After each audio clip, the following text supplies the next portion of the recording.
Hello, everyone. Welcome back to another episode of Franchise Your Success. And we have our amazing coach in franchises, Dan Olsen. Hello, Dan. How are you doing? Oh, I'm amazing. Excited to be here always with you, Marjorie. Oh, thank you. We are super excited to have you too. Because we've been getting more questions about how to scale a franchise. And we talked last time about a non-retail, but now people are asking about the retail one. So tell us, first of all, what's a retail franchise? So when you look at the two major groups, whenever I talk to someone, I start talking about what type of franchise they want to get.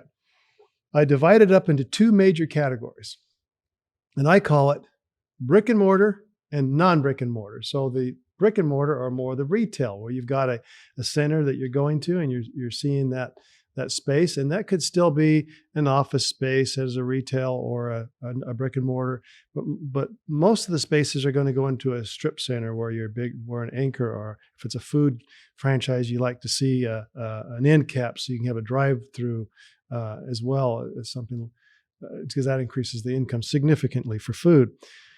But that's the major difference, is that you're signing typically a lease, or you're buying a building or whatever it is to open up that location, where the non-brick and mortar, you're operating out of a home or small office. Gotcha. So tell me, like, what is the first thing that we should be looking at then before we buy a brick and mortar franchise?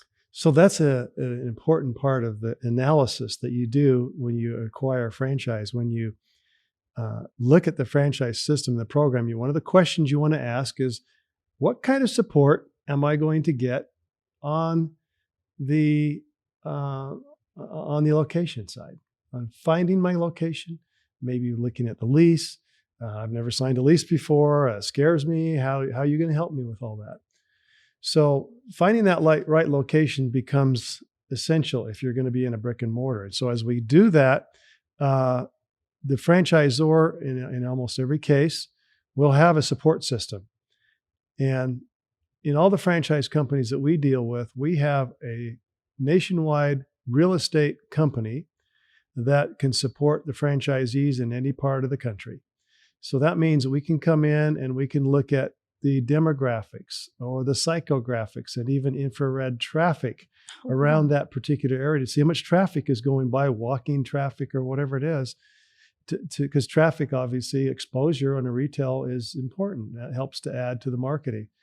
But, there's two different types of things within that brick and mortar type location. Are you going to spend more money every month on a lease in a high traffic area?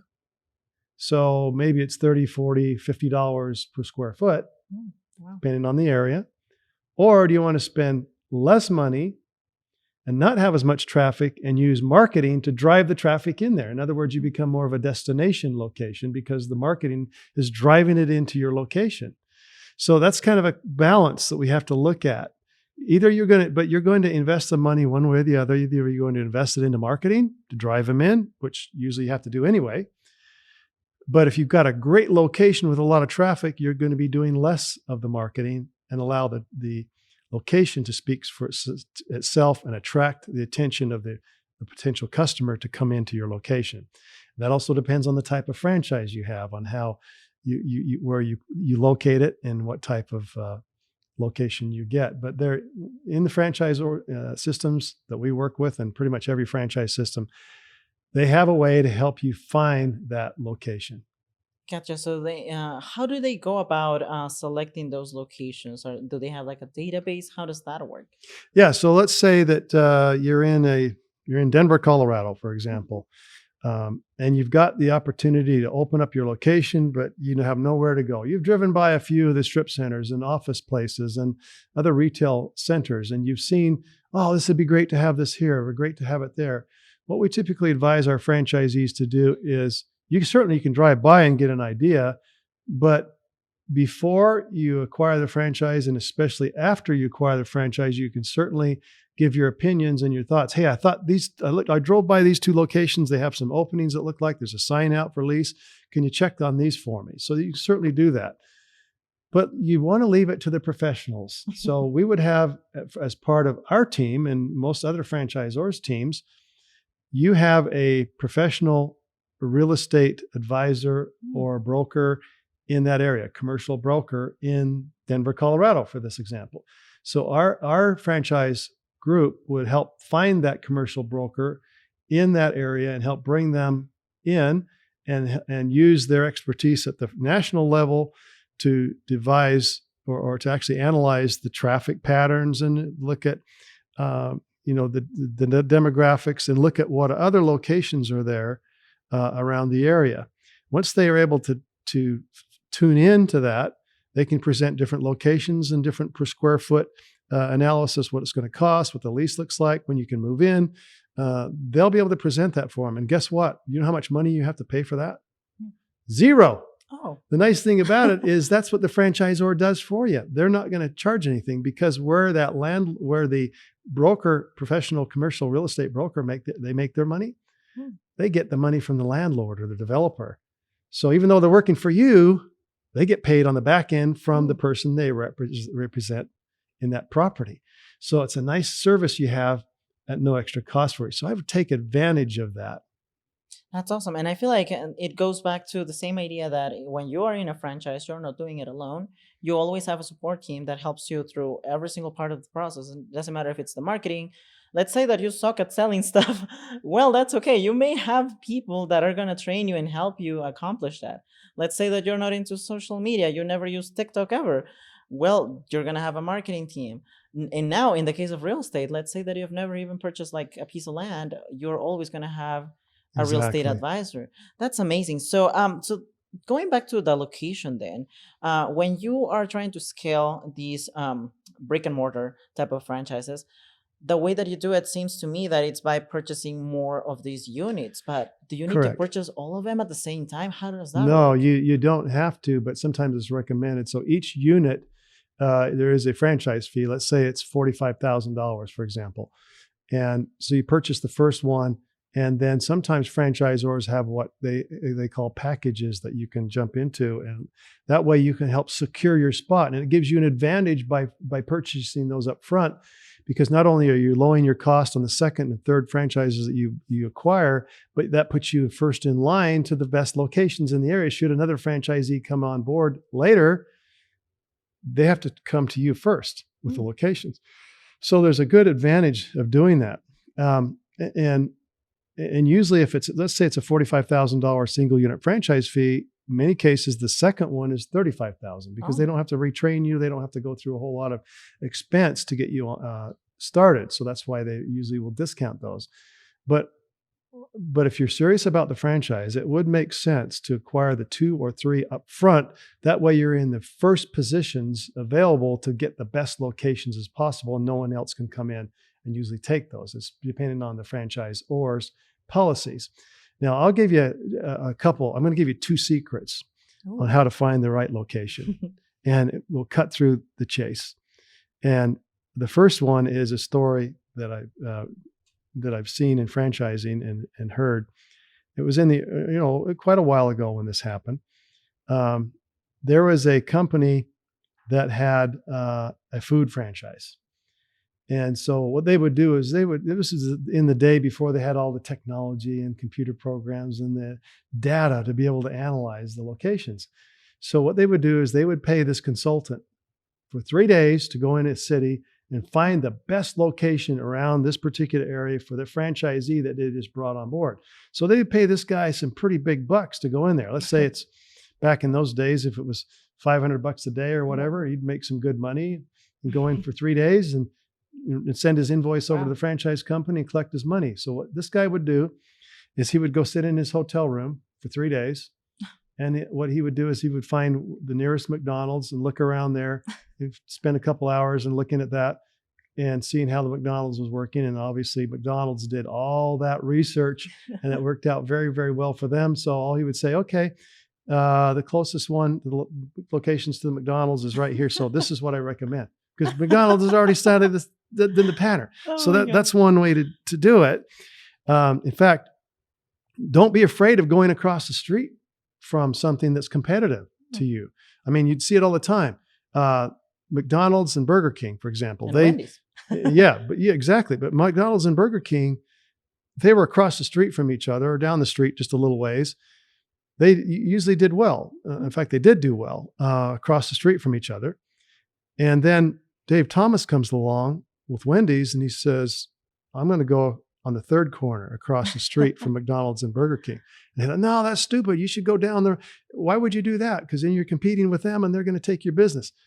No, that's not what happened. He was smart about it. And it actually allowed him to succeed very big in Wendy's, but it also drove the sales volume up to McDonald's and Burger King too across the street. So don't be afraid to be located like that. And in fact, you go, like, for example, you see IKEA, the furniture stores, which is not really a franchise, but you see other franchise companies, or furniture companies like IKEA, located across the street from them, around the corner from, because they know everybody's going to come there and they can't quite find what they want. Oh, let's run across over here at this furniture store and see what they got. It brings the traffic into them. So sometimes it's good to have programs or like industries together to bring that attention. But here's what I really like to do. Let's say that you find in a small little strip center, there's a grocery store anchor and there's a bunch of stores around it. It might be a Walmart sitting there and you have all these other stores across the street or even in the same center. So that's usually a pretty good pick because you know there's a lot of traffic for Walmart, but you're also going to get expensive rates. But if you go across the street, sometimes you still got the Walmart. It's not owned by the same people. Someone else owned it across the street. That's different. What you can do is you can go into those owners of those locations, especially if it's a franchise, and just say, hey, I'm considering, and just go talk to them. I'm considering opening up an X franchise, which is not competitive to you. But I'd like to open that up in this location down here. How's this location been for you? How does this compare to other locations in your franchise system? Ask them. And you can find out a lot of information from those existing franchisees or chain stores or whatever it is that are located in there. It may look like it's a phenomenal location and all the data checks out and everything is wonderful, but it's not. It's not as good as it could be because maybe the entrance is wrong, or maybe another business down the street is not, kind of scares people away, or whatever it is. A lot of different things that can happen there. But I would always go in and talk to the people that have the locations where I'm going to get mine, even though it's different. They're usually willing to share with you. Oh man, this has been the best location, and it's higher. Our store does 50% higher than any other store around here because of this. And so if you get that kind of reaction, you probably got a winner in finding a location. And so as you expand, you start with one and you start that franchise up and running. I don't suggest starting going out and looking for, if you acquired 3 franchises up front, I don't suggest going out and finding 3, boom, boom, boom. Although you can kind of keep your eyes out and knowing where you want to be. Get into the best one location you can first, and then you can start keeping your eyes out for others and have them checking on it. But you want to go in and focus on getting that first one up and running properly, according to the system, do it right. Then go in and get your second one, start looking for that location, and then your third as you move forward. That usually makes a lot more sense rather than try to open 2 at a time. Then you're going back and forth and you lose your focus on making sure that one location is successful. That's right. And I feel like that's what they call the development schedule. Am I right? For like when you're growing on a franchise, because it doesn't mean that you have to buy the 3 of them and open the 3 of them right at the bat. Right. I mean, you can still wait a certain period of time so that way you can build the audience that is going to be coming to your next franchises. So Exactly. tell me, like, how much is the minimum investment that you would need for considering a multi-unit franchise? Okay, so if you're looking at the single unit, you're going to be using your franchise fee as a down payment. If it's $50,000, for example, and you make that down payment, you sign the agreement, the funds go into the franchise company, the franchisor. Now that's your down payment. And then they're usually going to help you get some financing, and you need fairly decent credit. It doesn't have to be perfect. You get the financing and use that as your down payment along with some additional cash.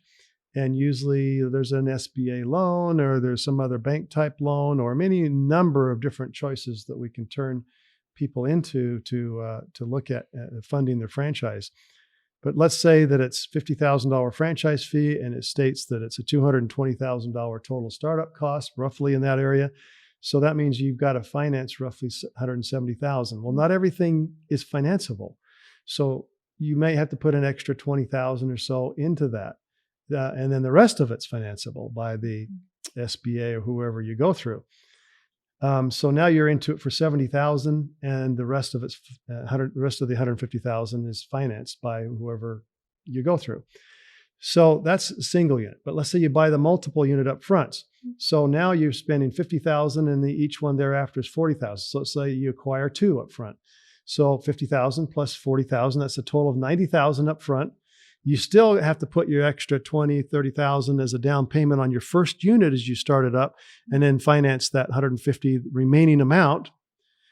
But you're usually not opening your franchise immediately at the same time. So you're waiting a little bit to get your second one open.